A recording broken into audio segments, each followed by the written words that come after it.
Change your heart, change your life, change the planet. Hi everybody, it's Tim Van Orden, and today I want to talk about using movement to deal with seasonal affective disorder, or SAD. As many of you know, I have my own emotional obstacles to getting myself out the door to run or walk or do any kind of movement, especially in times like right now where it's dark and dreary and cold outside. And it's really, really easy to stay in bed and feel like the world is this horrible, oppressive, gloomy place. Well, there's a question that I ask myself if I find myself in that situation. I'm waking up, I'm not feeling good, and the world doesn't feel good either. And the question is this: do I want to stay in bed and feel miserable? Because I am. It's not that I'm happy in bed, I'm miserable in bed. Or do I want to take that misery, dress it up in a few layers, take it outside and start moving it and be miserable outside? Misery in bed, misery outside. And there's two reasons why I think the misery outside is far superior. Number one, it's a bad idea to associate misery and suffering with bed. You should have positive associations when you think of bed. In fact, if you talk to someone that is an expert in sleep hygiene, they'll tell you that if you're having a hard time in bed and you don't feel good, get out of bed. Because if you allow yourself to stay in bed and feel bad, you're going to associate bed with feeling bad. And you want to associate bed with feeling good. Number two, if you do stay in bed, you're going to be in the same physical state and therefore the same mental state.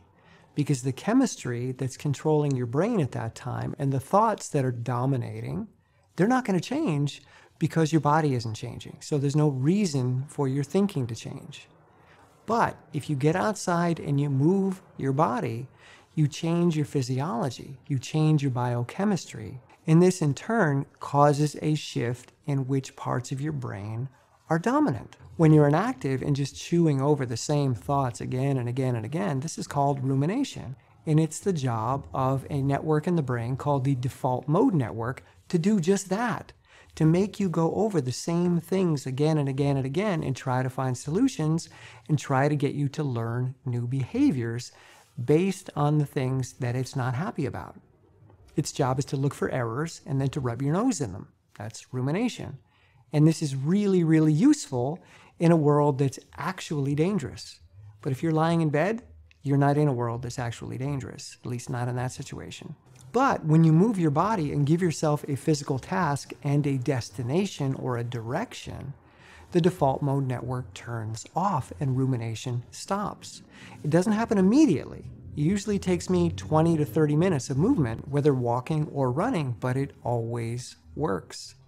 And it's not just that running feels good, it actually shifts which networks in your brain are dominant. So when I'm out there moving in the world, my approach networks engage, my broaden and build networks engage, my creativity networks engage as I incorporate the world that I'm moving through into my experience and into my thoughts. So if you're waking up and you're challenged by yourself and by the day, you can stay in bed and be miserable and have a crappy day, or you can dress that misery up in a few layers, take it outside, and even though you're going to be miserable at first, you will eventually transform that state into something very positive.